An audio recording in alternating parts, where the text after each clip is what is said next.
Hi everyone, I'm Bridget. I'm from the US. I love languages and right now I'm focusing on Spanish. Hola a todos, yo soy Bridget, soy de los Estados Unidos. Me encantan los idiomas y ahora me estoy enfocando en el español. In this video, I will be continuing right where I left off, reading El Código da Vinci, the Da Vinci Code in español. My idea is that I will be reading it about one page at a time, and if I come across any words I don't know, I'll highlight it in here. I will look up the translation, I'll write the translation in my notebook, and then use my notebook to later on create flashcards, vocab lists, etc. So, jumping right into it, we left off with Jacques Saunière, the renowned curator, stumbling through the grand gallery of Museo del Louvre. So he's stumbling through, he's clearly injured. He grabs a painting that he sees on the wall. It's a Caravaggio. He rips it from the wall. An iron gate slams shut. His attacker walks up to the gate and looks at Jacques Saunière through the bars, takes a gun from his jacket and aims it at Jacques Saunière. That is where we are right now. This next page is all conversation. No debería haber salido corriendo. Su acento no era fácil de ubicar. Y ahora dígame dónde está. Debería haber salido is a grammar situation that I've just learned recently. I think it means you shouldn't have taken off running. Su acento no era fácil de ubicar. Ubicar, locate, place. So his accent, you couldn't really place it. So, ubicar, to place or to locate. Su acento no era fácil de ubicar. Y ahora dígame, ¿dónde está? Now tell me, where is it? Dígame, so he's using the usted form. I'm not as familiar with the usted form because growing up, I always heard Spanish spoken between family members, so they were always using tú. So, let's see how this goes. Ya se lo he dicho, balbuceó Saunière, de rodillas, indefenso en el suelo de la galería. No tengo ni idea de qué me habla. So, I already told you, balbuceo Saunière. Balbuceo, stammered. Ooh, balbuceo, stammered. De rodillas, las rodillas son your knees. So, on his knees, indefenso just sounds like defenseless. I'm not going to highlight that. En el suelo de la galería, on the floor of the gallery. No tengo ni idea de qué me habla. I don't have any idea what you're talking about, basically. Miente. You're lying.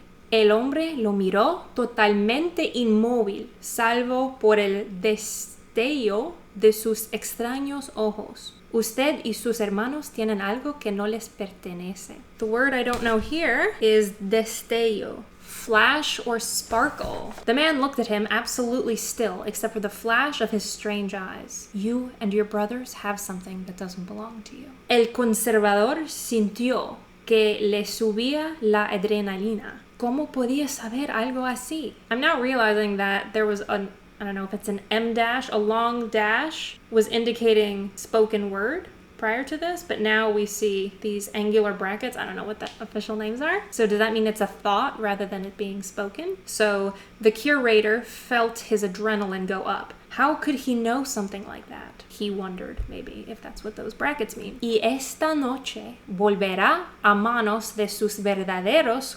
custodios. Dígame dónde lo ocultan y no le mataré. Apuntó a la cabeza del conservador. O es un secreto por el que sería capaz de morir. And tonight, it will be returned to the hands of its rightful owners. Tell me where you're hiding it, and I won't kill you. He aimed at the head of the curator. Or is it a secret that you would be willing to die for?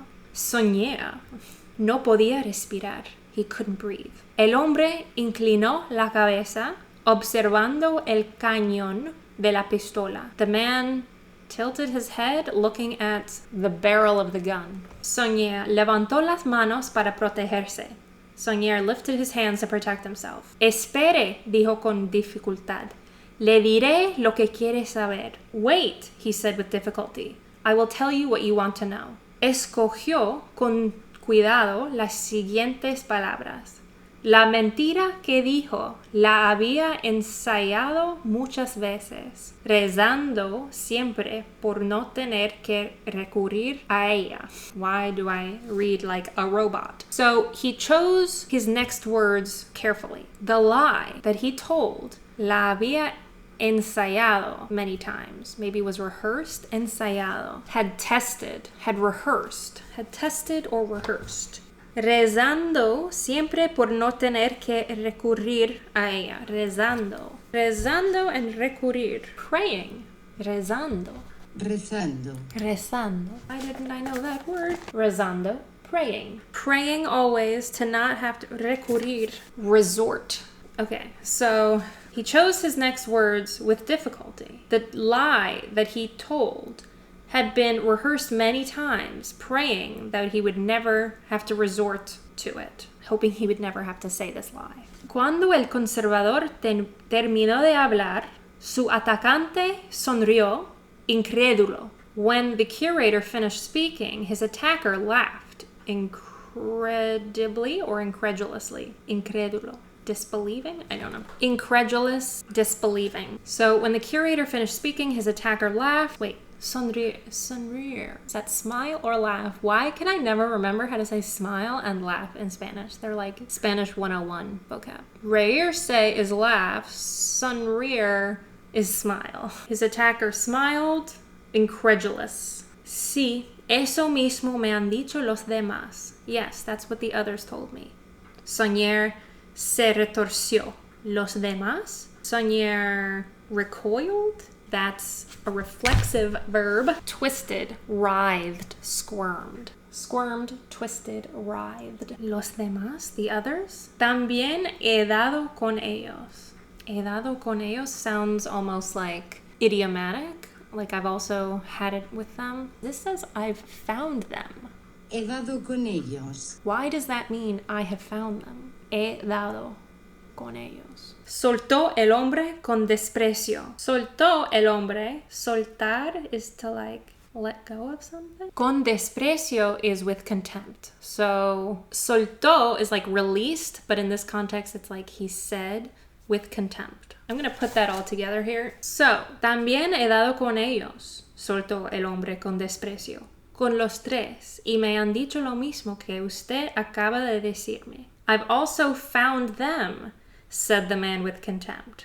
The three. And they told me the same thing that you just finished telling me. No es posible. Again, we have these little brackets, so maybe this is his thought. It's not possible, he thought. La identidad real del conservador, así como la de sus tres seneschaux, era casi tan sagrada como el antiguo secreto que guardaban.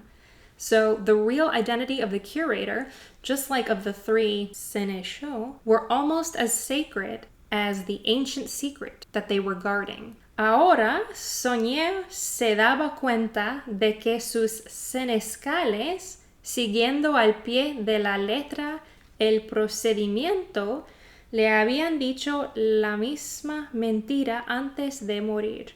Era parte del protocolo. Now, Soñé realized de que sus senescales, here's a word in English I'm not really familiar with. Seneschal. Seneschal, steward or major domo of a medieval great house. I'm not going to write that down. So now Soñé realizes that his seneschals, following al pie de la letra el procedimiento, like maybe following procedure to the letter, had told the same lie before dying. It was part of the protocol. What is al pie de la letra? To the letter. I feel like I got that. El procedimiento. The procedure. The procedure. El atacante volvió a apuntarle. So the attacker returned to aiming at him. My question is, why is it le here? Apuntarle. I need to review like indirect objects, direct objects, etc. And the last sentence for today. Cuando usted ya no esté, yo seré el único conocedor de la verdad. When you are no longer here, I will be the only knower of the truth. Conocedor, person who knows the truth. Knower, expert. I don't think I need to write that down because I could tell by context clues. Well, we have some yellow. I think with a lot of these, I didn't necessarily have to stop and look them up. I don't think they were vital to understanding the scene. I know some people advise to just read the book and not stop every time you don't know a word, which I think I would do in another circumstance, but I'm specifically using this book to learn vocab, and so I'm trying to stop and acquire and stop and acquire rather than just trying to read the book. I have already read the book. So I think my method for now is okay, but I will likely at some point stop doing this, but I'm not there yet. Well, that's one more page under our belts. Things are really heating up here. Join me next time to see what happens to Jacques Saunière. There's only a page and a half left of this prologue, so I will do that in the next video. Thanks for hanging out with me while I learn some new vocab. I hope you enjoyed this video, and I will see you next time.